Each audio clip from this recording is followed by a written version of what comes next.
दोस्तों, कहानी में आगे बढ़ने से पहले अगर आपको हॉरर स्टोरीज अच्छी लगती हैं तो इस चैनल को सब्सक्राइब कर लीजिए। मेरा नाम शंभू है और ये मेरी कहानी है। मेरा पहले का नाम कुछ और हुआ करता था, पर आज मैं अपना असली नाम सुनकर डरता हूँ, इसलिए मैंने अपना नाम शंभू रख लिया है। बात दरअसल तब की है जब मेरी नौकरी भोपाल में एक कंस्ट्रक्शन साइट में लगी थी। उस कंस्ट्रक्शन साइट में अच्छे पैसे मिलते थे। मैं एक मामूली सा मजदूर था और सीमेंट का काम किया करता था, लेकिन मेरे वहां पहुंचते ही मुझे कुछ बातें अजीब सी लगी। ज्यादातर मजदूर वहां पे आने के बजाय वहां से जा रहे थे। मैंने मन ही मन में सोचा कि जब इतने ज्यादा पैसे मिल रहे हैं तो भला यहाँ से कोई क्यों जाएगा। अब तक मेरा वहाँ एक नया साथी भी बन गया था जिसका नाम आज रामेश है, पर एक ही कारण से उसको भी अपना नाम बदलना पड़ा। जब मैं वहाँ गया था तब मजदूरों के कई 18 टेंट थे, लेकिन आज सिर्फ 7 रह गए हैं। इस बारे में जब मैंने रामेश से बात की तो उसे भी काफ़ी अजीब सा लगा, पर उसने मुझे जो बताया उसे सुनकर मेरे रोंगटे खड़े हो गए। उसने कहा कि मैंने सुना है कि जिस कंस्ट्रक्शन साइट पर हम काम कर रहे हैं वो किसी टाइम पर कब्रिस्तान था। सुनने में आ रहा है मजदूर इसलिए भाग रहे हैं क्योंकि उनको यहाँ आत्माएं दिखाई देती हैं। ये सुनकर मेरी हंसी छूट गई और मैंने कहा, भाई मैं इन बातों को नहीं मानता और इतने दिन हो गए हैं, मुझे तो कोई नहीं दिखा। तुझे दिखा तो बता। इस पर रामेश ने कुछ नहीं कहा और वो चादर लेकर सोने लगा और मैं उसके बगल में कुछ देर तक फोन से गाने सुनता रहा। हमारे टेंट में कोई 7 लोग रहते थे। बाकी लोग उम्र में मुझसे ज्यादा थे, इसलिए मैं रमेश के नजदीक था।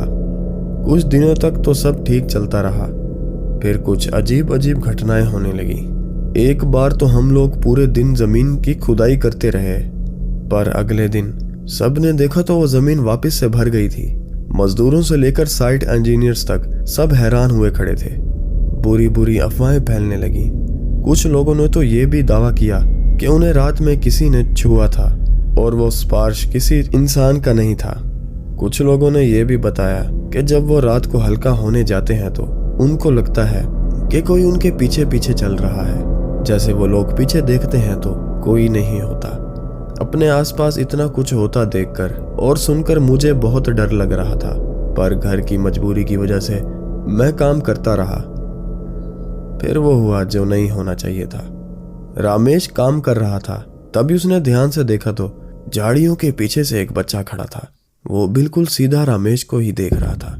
रमेश उस बच्चे के पास गया तो वो उसे देखकर वहीं खड़ा रहा, क्योंकि उस बच्चे का मुंह सड़ा गला पड़ा था।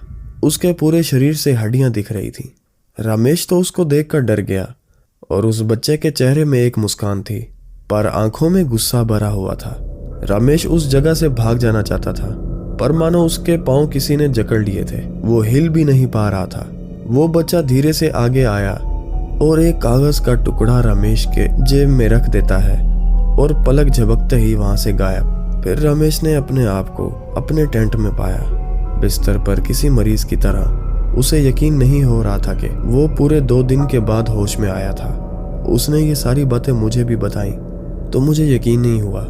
तो उसने अपनी जेब को तलाशा, उसमें वो कागज मौजूद था। वो कागज मैंने उसके हाथ से लिया और खोल के देखा तो उस पर किसी दूसरी भाषा से लिखा हुआ था, पर नीचे कुछ लोगों के नाम लिखे हुए थे, जिसमें हम दोनों का नाम भी था। कुछ दिनों तक तो हमें ये बातें समझ नहीं आई, पर धीरे धीरे हमारे टेंटों में लोगों की मौत होने लगी। जब हमने पता किया तो उन लोगों के नाम क्रमानुसार उस लिस्ट में थे। अब मुझे और रमेश को पक्का पता लग गया था कि क्यों लोग इस जगह को छोड़ के जा रहे थे। तो हम दोनों ने वहां से भाग जाने का प्लान बनाया। हम दोनों ठीक शाम को काम खत्म होने के बाद वहां से चुपचाप निकल गए थे, पर बस स्टैंड उस कंस्ट्रक्शन साइट से 12 किलोमीटर दूर था। हम दोनों को यह सफर पैदल ही तय करना पड़ा। हम लोग आगे ही बढ़ रहे थे, तभी हम लोगों ने महसूस किया कि कुछ लोग हमारा पीछा कर रहे थे। कभी ऐसा लग रहा था कि वो 8 से 10 लोग हैं, तो कभी 20 से 25। डर के मारे हमारा बुरा हाल हो रहा था, पर हम लोग धीरे धीरे आगे बढ़ रहे थे। मेरा दिल जोर से धड़क रहा था। अजीब अजीब से ख्यालात आ रहे थे। रमेश अचानक रुक गया और पीछे हटने लगा। मैंने जब उससे पूछा तो उसने डरते हुए अपने हाथों से एक पेड़ की तरफ इशारा किया। जब मैंने अंधेरे में ध्यान से देखा तो मानो मुझे 1000 सुइयां एक साथ चुभ गईं। वहां पेड़ पर कुछ लोगों की लाशें लटक रही थी और एकदम से उन लोगों की आंखें खुली। वो हमें देख रहे थे। हम जब आगे भाग के जाने लगे तो वो लाशें नीचे गिरने लगी और अपने पैरों पर खड़े होकर उन्होंने हमारा रास्ता रोक लिया। रमेश तो रोने लगा और मेरा भी डर के मारे बुरा हाल था।